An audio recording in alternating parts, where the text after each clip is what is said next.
Bom dia, vamos então dar início a esta mesa.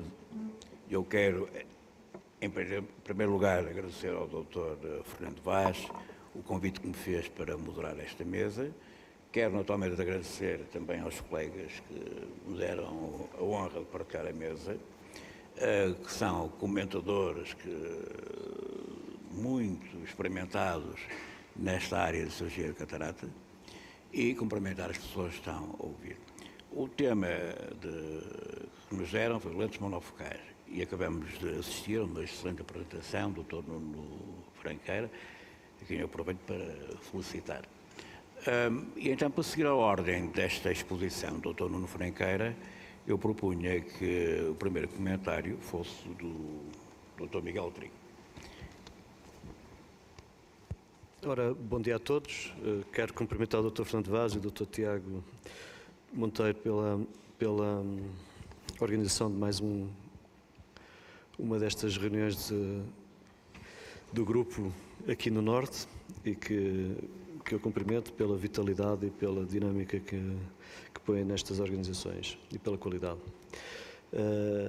Agradeço também o convite do professor Falcão Reis para comentar alguns dos temas aqui hoje discutidos e em relação ao primeiro tema, obviamente o Dr. Nuno Franqueira já disse basicamente o que havia a dizer e fez-o de uma maneira elegante e muito completa. Eu só queria acrescentar pequenos detalhes da experiência de anos, que começou por ser, antes de haver esta realidade dos lentes pré-carregadas, isso começou por ser um desejo e uma miragem. Durante muitos anos, quem fazia cirurgia de catarata percebia que a manipulação das lentes carregava várias desvantagens, a primeira das quais era a própria manipulação com pinças de estruturas tão delicadas e que eram invariavelmente ou com alguma frequência danificadas na sua superfície, principalmente na superfície óptica. Fomos todos aprendendo a manipular as lentes com pinças de modo a não as estragar, mas isso não foi um processo fácil. E o segundo tema em relação a esta miragem era o do drama que ocorre em cada cirurgião de catarata, que é todos os detalhes que ajudem a evitar a endoftalmite, que era e tem sido sempre a nossa maior complicação, tudo o que ajudasse nesse sentido era bom, era bem-vindo. E, obviamente, manipular as lentes, quando eu digo manipular é literalmente, portanto, havia um momento em que, eventualmente, tocávamos nas lentes, na maior parte das vezes com instrumentos, mas às vezes também com os nossos dedos. As lentes caíam em cima da mesa, eram passadas por soro, portanto, ao longo destes anos todos da cirurgia da catarata com implante de lente, já fizemos tudo com lentes, não é? E era óbvio que se elas fossem excluídas desses contactos, reduziam imenso o risco de endoftalmite. Eu digo que isso foi uma miragem porque, tecnicamente, todas as empresas com que fomos contactando ao longo do tempo nos diziam que era difícil de ultrapassar a esterilização da lente já incluída dentro de um dispositivo de plástico, que normalmente era de uma qualidade diferente da própria lente, e que isso trazia problemas técnicos inultrapassáveis. Felizmente as coisas evoluíram no sentido positivo e o que se espera do futuro é que todas as lentes que agora estão excluídas dos injetores pré-carregados venham a estar incluídas também. Estou a falar das lentes premium, por múltiplas razões, até da sua própria, mais uma vez, de contacto da pinça com a zona óptica, que é ainda mais delicada e mais sofisticada do que das lentes monofocais. Portanto, igualmente para as lentes históricas, fazia todo o sentido que existissem formas pré-carregadas e eu estou convicto que isso vai acontecer no futuro. Em relação aos aspectos, portanto, gerais que já foram abordados e de uma maneira, como eu disse, muito completa, não tenho grande coisa a acrescentar, só queria talvez contribuir com uma noção que me chegou por via de uma leitura qualquer que eu já não sei identificar, mas que não é original minha, mas que eu tenho comprovado na prática como sendo uma pequena manobra muito eficaz. O Dr. Nuno Franqueira falou no problema dos ápticos estarem colados ou à zona óptica ou eles próprios, ou outro. Isso ocorre, obviamente, dentro dos injetores, mas também ocorre quando as lentes são introduzidas com pinça ou de outra maneira qualquer. E tem a ver com a qualidade das lentes, de serem elas próprias, têm uma bioadesividade que serve os propósitos da nossa cirurgia. mas também funciona contra nós. Portanto, todos nós já tivemos isto, com certeza. E a tentação que temos é realmente de fazer só com uma mão ou com 2 instrumentos, contrapressão e pressão, e fazer movimentos da lente dentro do saco numa fase da cirurgia em que ela já está pronta, com os riscos que isso pode ter para a estrutura do saco e até para a sua integridade. Eu sugiro que faça o seguinte. Mais uma vez, a ideia não é original, mas já foi testada por mim múltiplas vezes com uma grande eficácia. A melhor maneira de separar duas superfícies que estão coladas é diminuir a área de uma delas. E isso faz-se apertando com uma pinça no sentido horizontal, não vertical dentro do saco, mas horizontal, apertando a ponta do ático. Se o comprimirem, ele separa-se automaticamente com o mínimo de... Não há nenhum movimento da lente dentro do saco e com o mínimo de esforço ela separa-se logo. É o único contributo que eu tinha a acrescentar ao que foi dado.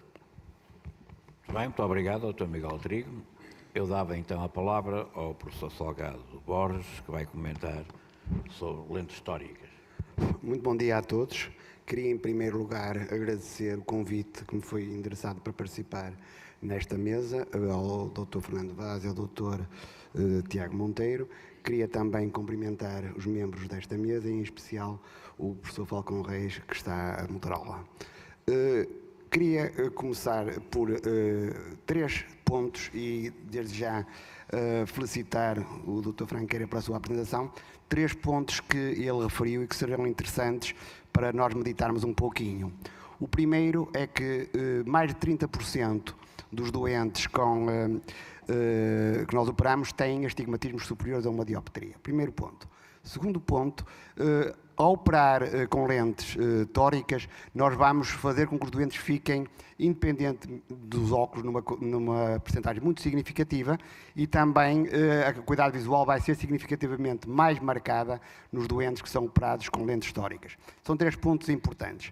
E, pegando nestes 3 pontos, se nós analisarmos um artigo publicado nesta revista do Journal of Cataract and Refractive Surgery, recentemente publicado, em que fala de lentes premium, e se olharmos para este outro artigo de 2010, em que nos fala do estudo custo-benefício com a utilização de lentes históricas quando os astigmatismos superiores a uma dioptria meia são corrigidas, e se transcrevermos para o que está dito neste artigo, vemos uma coisa interessante. Neste artigo fala-se da evolução das lentes premium ao longo dos últimos 10 anos, entre 2010 e 2020. E, curiosamente, compara aqui, nesta linha, o que se passou nos 3 últimos anos e, nesta última aqui, o que se vai passar ou que se prevê passar nos próximos 3 anos. E vemos que Portugal, aqui, com 6,7, foi o país onde, nos últimos 3 anos, as lentes premium tiveram um incremento maior de uma forma percentual. E a Itália, que está aqui ao lado, foi aquela em que diminuiu a utilização das lentes premium. Quanto à evolução, nos próximos 3 anos, será à volta de 1%, estima-se que seja à volta de 1% do aumento das lentes premium. Este estudo foi efetuado na Europa Ocidental e foi efetuado junto das empresas que fabricam as lentes. Por outro lado, podem passar o diapositivo, por favor. Por outro lado, vemos que a evolução das lentes premium ao longo destes 10 anos, entre 2010 e 2020, tem um incremento razoável e mais ou menos homogéneo, mas à custa fundamentalmente das lentes históricas. A azul escuro estão aqui as lentes históricas. E, de facto, este crescimento das lentes históricas é um crescimento evidente. Se pegarmos nestes conceitos, juntamente com um último conceito que o Dr. Franqueira falou, que é o astigmatismo residual de uma dioptria 25, e pode passar o diapositivo só o último para pôr à consideração aquela dúvida que eu tenho. Aqui não se vê muito bem, mas nós fizemos uma apresentação no ESCRS há 2 anos e este trabalho está em publicação atualmente, em que verificamos que havendo um astigmatismo residual de 0,75 a 1 dioptria 25, a qualidade da visão altera-se significativamente, de tal forma que será fundamental, e isto fizemos com um equipamento de distorção luminosa, será fundamental corrigir astigmatismos mesmo de uma dioptria. Portanto, o que eu punha à consideração era o seguinte: não será em vez de considerar estas lentes como lentes premium, umas lentes, e o doutor está a abanar com a cabeça, já temos falado disso algumas vezes, considerar como lentes usuais, já entrar nos budgets próprios dos hospitais estatais, já entrar nos budgets próprios das considerações nas companhias de seguros, nos próprios hospitais privados, nas próprias, toda a atividade normal, e considerar umas lentes já percentualmente, ao fazer os contratos de programa, ao fazer toda uma abordagem destes sistemas, considerar isso já como umas lentes a ser consideradas para esse efeito, e sim, a cirurgia é uma cirurgia premium, como acabámos de ver, e a biometria é uma biometria premium. Portanto, as cirurgias têm que ser bem executadas, bem calculada a lente tórica e o seu astigmatismo, mas devem ser consideradas lentes a ter em conta de uma forma mais abrangente do que é atualmente. Muito bem, Dr. Miguel Altirico, quer explicar o que é que foi esse abanar de cabeça? Foi só uma certa cumplicidade que provavelmente já estivemos juntos noutros locais como este, e há anos que eu defendo que as lentes, como provavelmente também muitos de vós sabem, defendo que as lentes históricas não são lentes premium.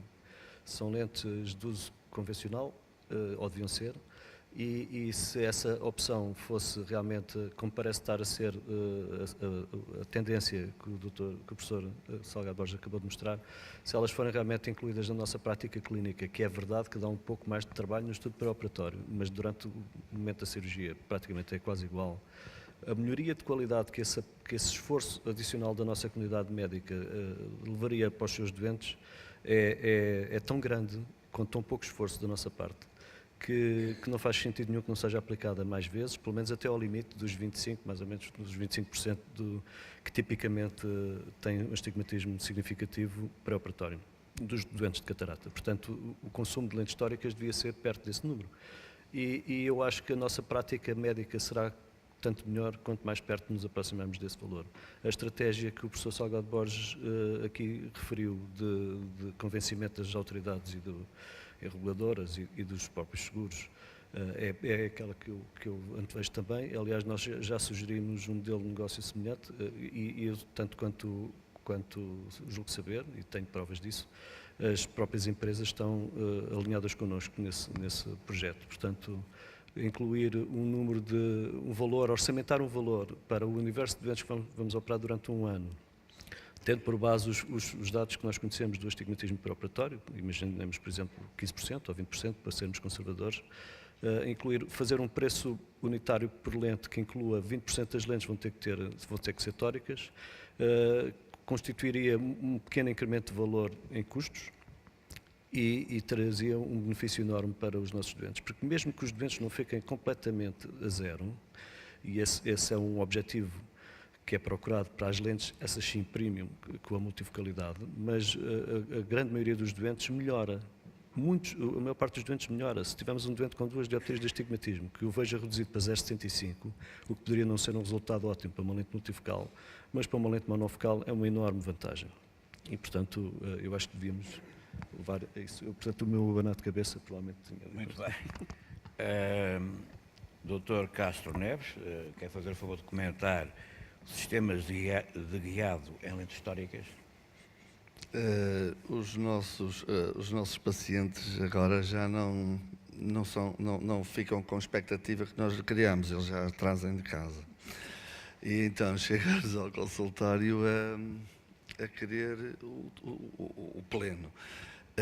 E às vezes, em situações ainda de muito jovens e de uma vida muito exigente, e eu só queria partilhar convosco uma situação interessante, que é quando começo a falar, quando chega a minha vez de falar perante aquilo que disseram, eu começo a falar, e se por acaso ainda não olhei para a keratometria, olho para a keratometria e, se tiver um astigmatismo significativo, nós temos mais um fator de erro, considerando o fator de erro, se quisermos atingir o pleno. Melhorar é sempre possível. Mas isto para dizer que nós ainda não dominamos isto o suficiente para as expectativas que andam aí na praça. Há sempre um grau de aventura naquilo que vamos fazer perante uma exigência de atingir o zero. Isto para dizer que quanto mais fatores pudermos anular de hipótese de erro, de fatores subjetivos, melhor. E nessa situação do astigmatismo intraoperatório, de corrigir o astigmatismo com o ato cirúrgico, Quanto mais tivermos a possibilidade de dominar a ciclotorção, que varia em todos os pacientes, geralmente é uma ciclotorção para fora, o alinhamento da lente tem de ser referido à posição do paciente de pé. Portanto, as medidas, como falou o Nuno Franqueira, as medidas podem ser feitas na lâmpada de fenda, que é de facto dos mais exatos, com os pêndulos, embora há pêndulos e pêndulos, mas de facto o aporte de uma tecnologia mais exata, que até aqui temos tido uma experiência grande com o Varian, traz-nos mais essa questão. Não fica tudo resolvido aí, porque depois uma rotação que pode ocorrer, e se for nos astigmatismos grandes, isso tem significado, e o shift positivo, mais o astigmatismo residual, às vezes dá-nos para trazer para baixo umas 3 ou 4 linhas em relação àquilo que nós desejávamos, ou em relação àquilo que era nos primeiros dias pós-operatórios, em que o paciente fica encantado que nunca viu assim, e passado 3 meses ou 4, começa ali a declinar e depois o que fazer. Portanto, o que fazer, e mais uma notazinha só, da questão da rotação da lente, de ir lá rodar a lente, também está determinado que geralmente roda-se, ela vai outra vez à mesma cama. Portanto, depois corrigir essas situações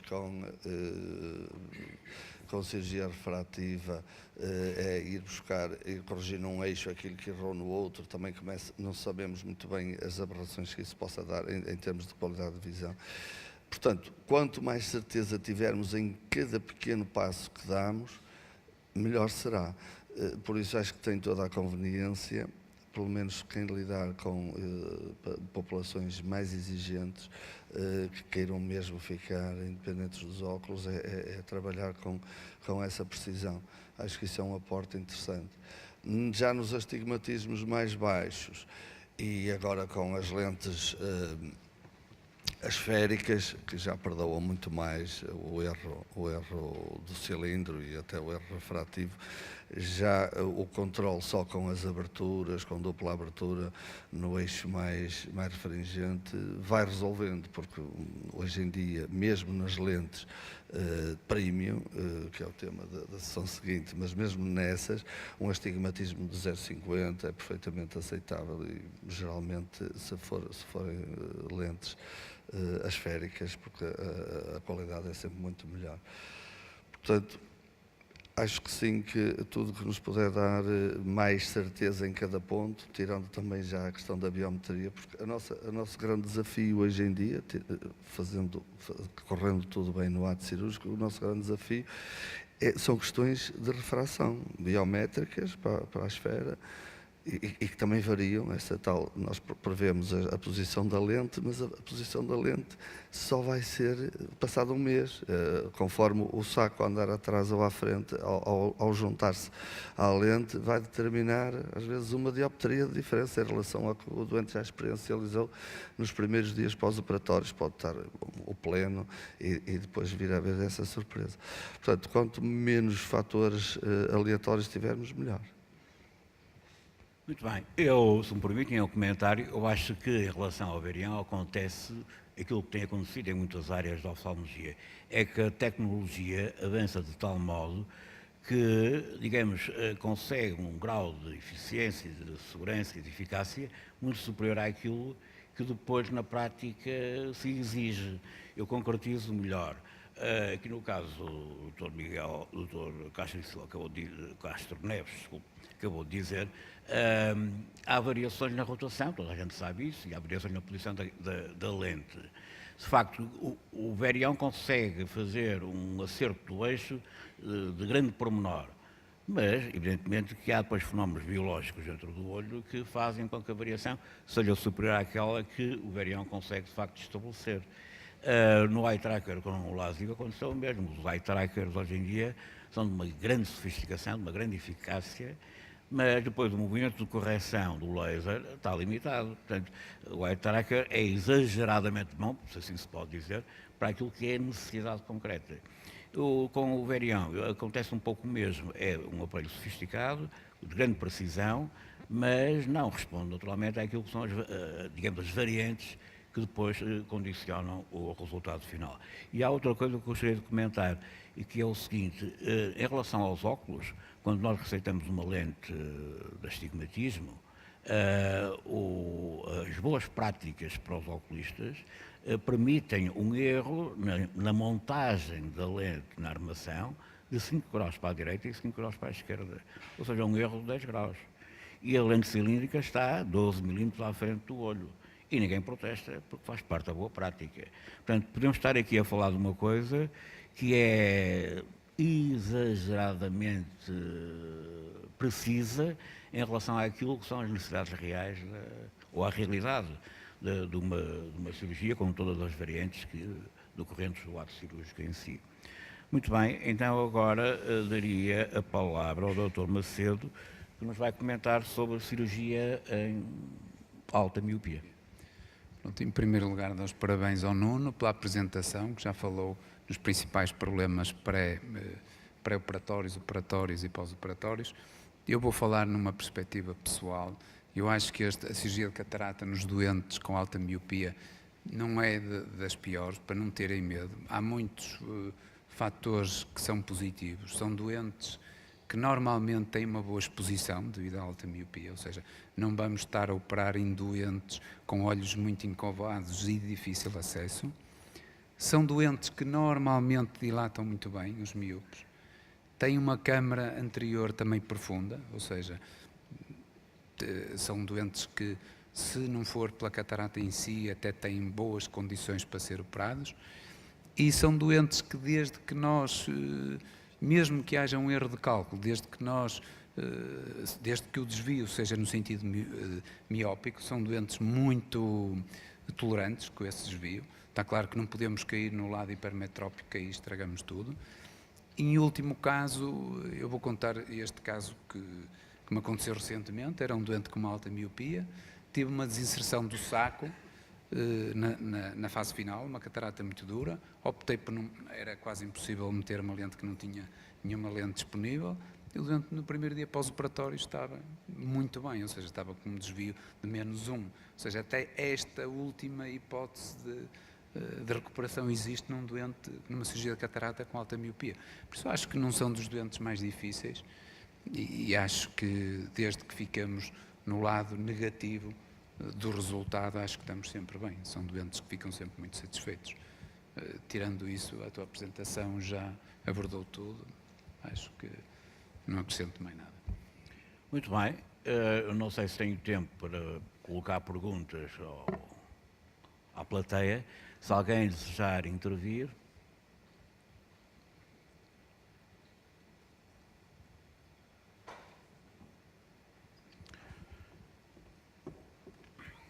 Eu gostaria de fazer uma pergunta que é: qual a vossa fórmula ou qual o vosso planeamento do dia-a-dia normal para uma lente monofocal tórica? Como é que calculam a lente e qual é o critério que utilizam para implantar a lente tórica? Falando de lente monofocal tórica. Muito bem. Professor Salgado Borges. Normalmente eu utilizo ou o IOL Master ou o Lenstar como biómetro. Eu prefiro utilizar o Lenstar um pouco mais na questão do astigmatismo, uma vez que, como indicou o Fanqueira e como também já falou o Tiago, com o Lenstar conseguimos muito melhor correlacionar o eixo do astigmatismo com o eixo real, quer do doente, quer o eixo real a tratar. Normalmente, deve-se ter, como disse a doutora Filomena, também várias alternativas e pensar nelas todas em conjunto e decidir pela melhor. Portanto, faço também a topografia, a refração da keratometria, mas baseio muito no Lenstar e na topografia. Eu, nas lentes históricas, faço a biometria com os capas sempre do autorefratómetro e o IOL Master em termos de comprimento axial. E depois tenho as minhas fórmulas que eu posso chamar empíricas, mas com alguma experiência do passado. Se for uma lente num olho positivo, faço-lhe um acrescento. Se for num olho negativo, porque eu uso sempre a mesma fórmula, a SRKT, mas tenho as minhas, não posso, se me quiserem perguntar quanto é que eu faço em percentagem, não sei, mas é empírico e tem funcionado, porque são muitas vezes a aferir, e é basicamente isso. E quando há uma grande diferença entre os valores de capa da topografia para o autorrefratómetro? Eu só uso os valores de capa da topografia. E pouco corrijo se for uma coisa que eu acho que não está assim, que não é muito consensual com aquilo que era o astigmatismo do paciente. Doutor Macedo? Eu acho que, pronto, eu uso normalmente lentes históricas a partir de uma dioptria e meia, depende, se posso fazer uma incisão contralateral, e depende muito também da posição em que vou operar, se é uma posição em que eu consigo operar confortavelmente ou não. Por exemplo, um olho direito, se tiver um estigmatismo de uma dioptria, mas que eu tenha que operar no lado dos 80, 70 graus, não vou conseguir operar. E para operar temporalmente já fico quase debaixo da pálpebra inferior. Ou seja, eu uso uma lente tórica dependendo da posição em que vou ter também que operar. Ou seja, além do IOL Master e dos dados todos, isto também é um fator que às vezes interfere. E se o doente tem um nariz muito grande, se é um olho com uma boa exposição ou não, isso também são fatores que às vezes interferem na opção de uma lente tórica. Sim, uma coisa é a opção da lente tórica, mas o que nós estávamos a perguntar, o que o Tiago perguntou foi como é que a calcula, portanto, além de integrar os dados da topografia e do IOL, a biometria é feita com o IOL realmente, mas eu acho que temos que integrar alguns dados que resultam do Pentacam, por exemplo, nomeadamente na avaliação do astigmatismo posterior, porque realmente é um dos erros que muitas vezes aparecem no pós-operatório. Muitas vezes não são erros de rotação da lente, são erros, embora já sabemos que uma rotação ligeira dá origem a um erro elevado, são erros de cálculo exatamente por não entrarmos em conta com o astigmatismo posterior. Em relação às lentes históricas, eu também concordo que elas deveriam ser utilizadas de forma mais marcada na nossa prática clínica. No entanto, nós temos que pensar também no problema dos custos, que é um problema que não nos diz muito respeito. Portanto, se realmente, como sabemos, começássemos a colocar lentes históricas, digamos, de forma maciça, ao preço que elas estão atualmente,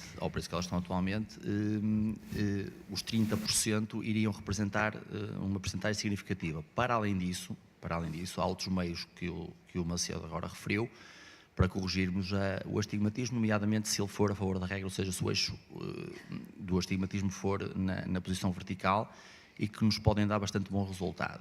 Ou seja, lentes históricas sim, acho que sim, sobretudo em erros refrativos tóricos mais elevados, cilíndricos mais elevados, mas com regras e protocolos, porque senão, qualquer dia, estamos a utilizar lentes históricas em astigmatismos de qualquer índole e de forma um pouco indiscriminada.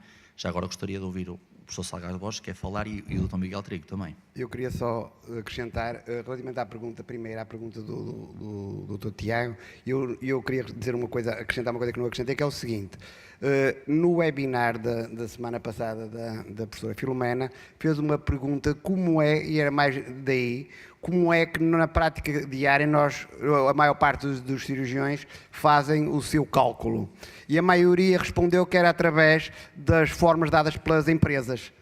E, portanto, é uma coisa, um aspecto que eu queria referir aqui. Portanto, uma larga maioria opta por solicitar à empresa, ou através do calculador da empresa que está online, fazer esse cálculo. Portanto, é responder à pergunta que o Dr. Tiago Monteiro fez, e a doutora Filomena depois retorquiu que grande parte dos erros são, porque, como também já disse hoje, por não se considerar o astigmatismo posterior. Relativamente ao Dr. Manuel Lemos, tenho que dizer que os custos não são imediatos. O estudo de custos faz-se numa pessoa de 60 anos que vai usar óculos até aos 80.